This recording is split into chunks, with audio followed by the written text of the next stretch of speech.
Ya, di video ini saya akan menjelaskan tentang perpangkatan ya, atau bisa dibilang namanya eksponen.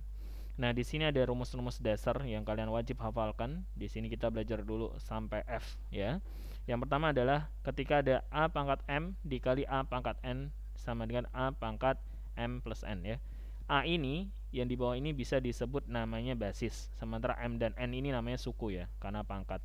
Jadi contoh dari sifat pertama harus sama-sama A ya. A pangkat M dikali A pangkat N langsung menjadi A pangkat M plus N. Lihat basisnya harus sama. Contoh, 2 pangkat 3 dikali 2 pangkat 4. Karena basisnya udah sama, kalian langsung tambahin si pangkatnya aja. Jadi 2 pangkat 3 plus 4. Jadinya 2 pangkat 7 ya. Lalu gimana kalau basisnya berbeda? Contoh 2 pangkat 3 ditambah 3 pangkat 2. Ini tidak berlaku ya, tidak berlaku. Kalau kayak gini kalian harus hasilin dulu ini dan hasilin dulu ini ya. Tapi berbeda halnya kalau mereka basisnya sama. Contoh 2 pangkat 2, ini tambah ini dikali ya, sorry, dikali 4 pangkat 3 contohnya. Nah, si 4 nya ini bisa kita rubah jadi basis 2, yaitu ini 2 pangkat 2 dikali 4, itu kan 2 pangkat 2 ya, baru dipangkatin 3. Nah, ini bisa nantinya, tapi ini ada di sifat berikutnya ya, yaitu sifat C. Jadi diingat, sifat pertama ini hanya bisa digunakan ketika basisnya atau bilangan di dasarnya sama ya.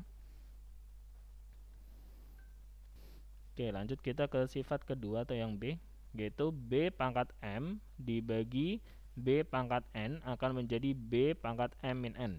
Nah, sifat kedua ini kebalikan dari sifat pertama, yaitu apabila perkalian tadi ditambah kalau pembagian pangkatnya dikurang. Contoh, ingat basisnya harus sama, 3 pangkat 4 dibagi 3 pangkat 2 ya, jadi 3 pangkat 4 min 2 ya, jadi 3 pangkat 2 ya. Ini penggunaan untuk sifat yang B, dan di sini berlaku M nya harus lebih besar daripada N, dan B tidak boleh sama dengan 0 ya, jadi B nya nggak boleh sama dengan, ini boleh aja sih sebenarnya. Jadi misalnya kalau ada 3 pangkat 2 dibagi 3 pangkat 5 ya, menjadi 3 pangkat 2 min 5 ya, 3 pangkat min 3, nggak apa-apa ya. Ini penggunaan sifat nomor 2. Kita lanjut ke sifat nomor 3, yaitu atau yang C ya, A pangkat M dipangkatin dipangkatin N.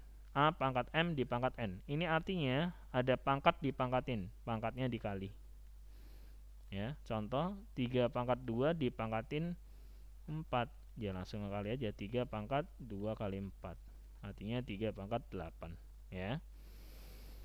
Terus selanjutnya sifat yang D. Sifat yang D apabila ada dua variabel atau dua buah bilangan, yaitu AB dipangkatin M, itu artinya A nya pangkat M dikali B pangkat M ya. Contoh, misal di sini ada 2 dikali 3 dipangkatin 4, artinya apa? 2 pangkat 4 dikali 3 pangkat 4 ya. Hanya seperti itu saja. Ini hanya berlaku pada perkalian ya. Kalau penjumlahan nggak bisa. Contohnya 2 ditambah 3 dipangkat 4. Ini tidak sama dengan 2 pangkat 4 ditambah 3 pangkat 4. Nggak boleh. Ini hanya ada di perkalian saja ya, sifat yang ini. Lalu sifat yang E, yaitu adalah A per B atau A dibagi B pangkat M, itu juga bisa didistribusikan menjadi A pangkat M per B pangkat M ya. Hampir sama dengan sifat yang ini tadi. Kalau ini perkalian, ini pembagian ya.